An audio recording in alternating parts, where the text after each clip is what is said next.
Terima kasih pemirsa Tabalong yang budiman, kembali lagi dalam acara Majelis Fikih, wadahnya belajar hukum agama.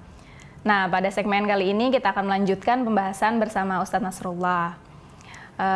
Ngomong-ngomong tentang istinja tadi, Ustadz, saya pernah mendengar ada istilah istibra dan istijmar dalam istinja ini. Itu seperti apa, Ustadz? Ya.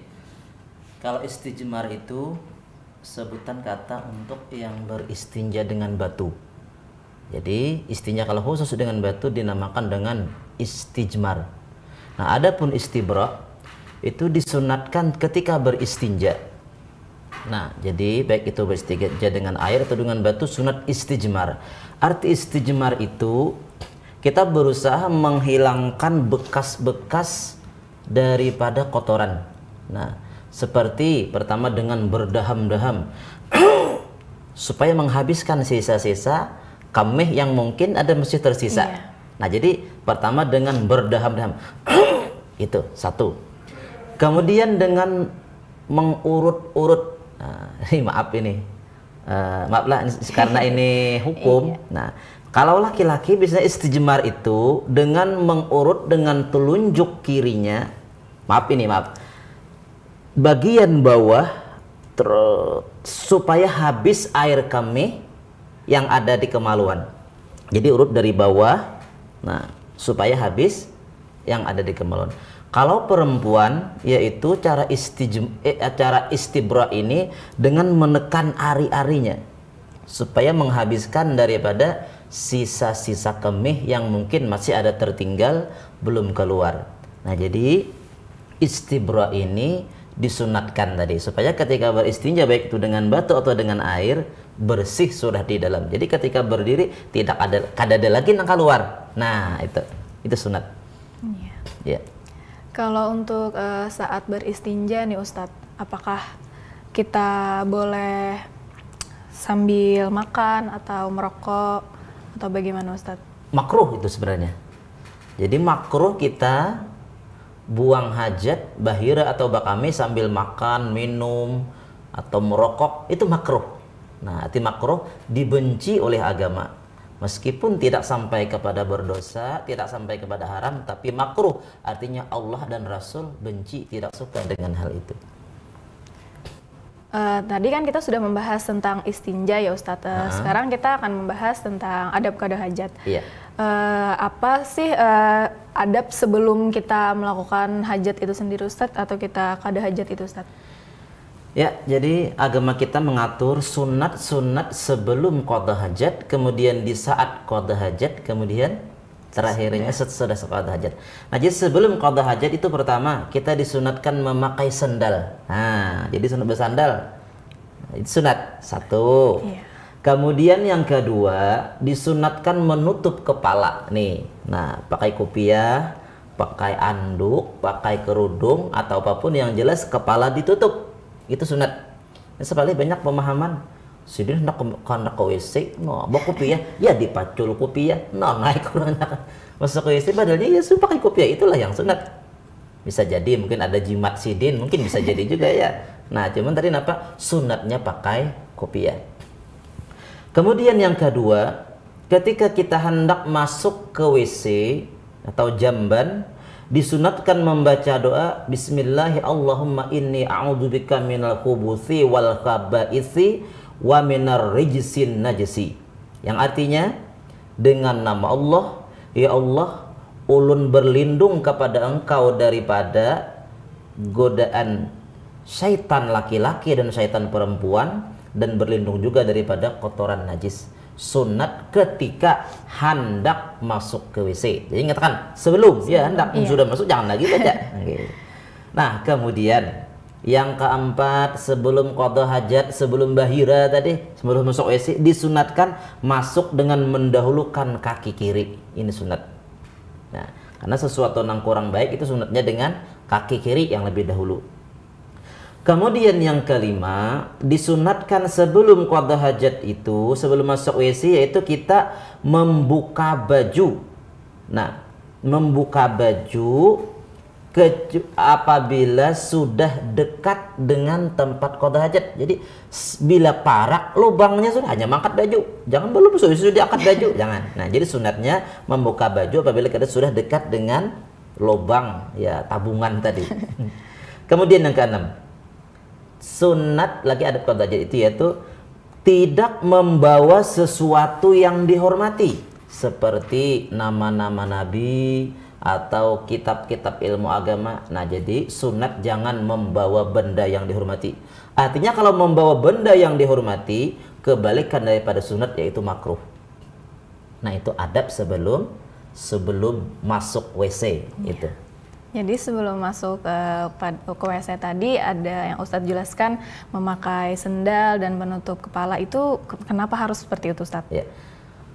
Sebagian ulama berpendapat, ada yang mengatakan apabila masuk WC tanpa menggunakan alas kaki atau kadaba sandal itu mewarisi berbagai macam penyakit, kata ulama-ulama dulu.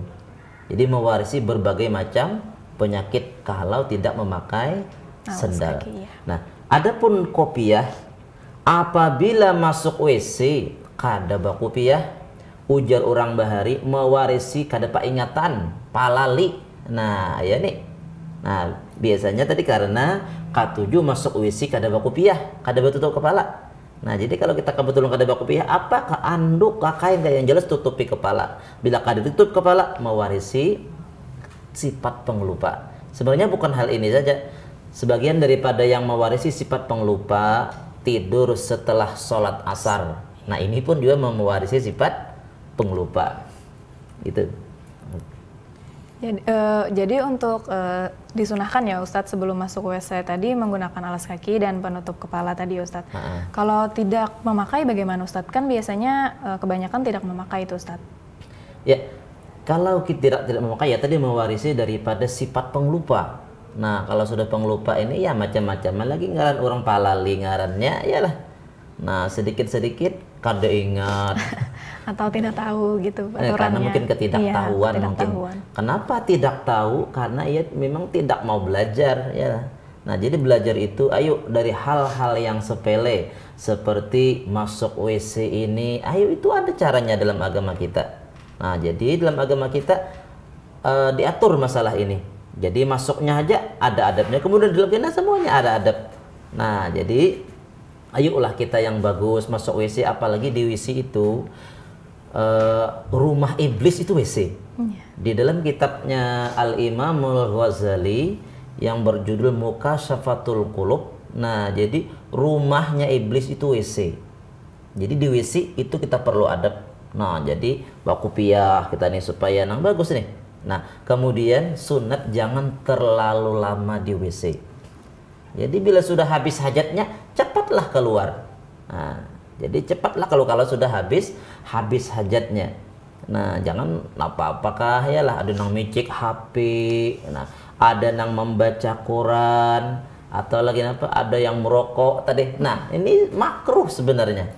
Karena di WC itu ya tadi rumahnya syaitan. Di situ kita cepat-cepat masuk apa bila sudah habis hajat kita cepat keluar. Nah, itu bagian daripada tentang adab di WC ini. Jangan bermain-main tadi. Ya. Nah, jadi kan sebelumnya tadi Ustadz jelaskan bahwa tidak boleh membawa atau menggunakan barang berharga atau barang yang dihormati ya Ustadz. Ya, itu apa tuh Ustadz? Bagaimana tuh Ustadz? Barang dihormati sebenarnya banyak. Seperti ya tadi ada kertas-kertas yang tertulis nama Nabi. Atau lagi misalnya ada ayat-ayat suci Al-Quran, itu kan sesuatu yang dihormati. Nah, kemudian lagi termasuk benda yang dihormati, pokoknya yang dihormati. Nah, jadi apabila misalnya kita nih lupa kelupaan, kada ingat lagi pas kebetulan tak bawa nih, misalnya nih, sedangkan tadi hukumnya makruh. Kan membawa benda-benda yang dihormati tadi hukumnya makruh, kebetulan kita tak bawa sudah di WC. Nah, apabila kita bisa mengeluarkan daripada WC, keluarkan. Apabila kita kawa keluar, ayo keluar. Tapi pun sudah, misalnya rahatannya nih kayak apa ini. Nah, apabila kita sudah kada kawa lagi mengeluarkan, kita rahatannya nih kada kawa berdiri-diri lagi, disunatkan di saat itu menggenggam dengan erat-erat. Gitu. Atau kita menyimpan di lengan, pokoknya dilindung, artinya disimpan supaya terlindung. Karena kita untuk mengeluarkannya sudah tidak memungkinkan lagi. Nah, jadi kita tutup rapat-rapat supaya jangan sampai ya tadi jangan terlihat ketika di WC barang. Nah, itu. Kenapa tuh Ustadz tidak boleh terlihat dan harus ditutup-tutup Ya, tuh? karena makruh tadi. Iya. Jadi arti makruh itu dibenci. Allah dan Rasulnya tidak suka. Meskipun tidak sampai kepada haram, karena kalau sampai kepada haram itu kan berdosa. Iya. Nah, kalau ini makruh ini, arti makruh itu diberi pahala kalau kita meninggalkannya dan tidak berdosa kalau kita mengerjakannya. Bila tagawing ini memang pang kada sampai dosa, Iya. cuman Tuhan, Allah dan Rasul kada katuju. Nah, jadi itu engkawa kita tinggalkan. Kalau nyata bawa juga tadi, sedangkan kita lupa, ayo simpanlah, genggam erat-erat atau dimasukkan ke dalam kantong atau lengan baju supaya terlindung benda tadi. Kalau untuk masalah pakaian sendiri Ustadz, jika kita sebelum mau masuk WC itu harus menutup kepala dan menutup itu, kalau untuk pakaiannya sendiri Ustadz bagaimana? Boleh dengan pakaiannya sendiri, misalnya tapi misalnya nih gini, jadi kebetulan lupa membawa kopiah, anduk kada tebuk, boleh bagian belakang tapi ditutupkan ke kepala, jadi kayak orang bakal lubun. Nah ini, jadi bagian tapih belakang diandak ke atas, nah tutupi gitu. Nah jadi boleh. Walaupun bagian bawahnya terbuka Ustadz. Terbuka, karena kita memang dibuka juga kan, dibuka juga gitu, karena untuk keluar buang hajat tadi. Nah jadi boleh bagian belakang ditutup ke muka gitu.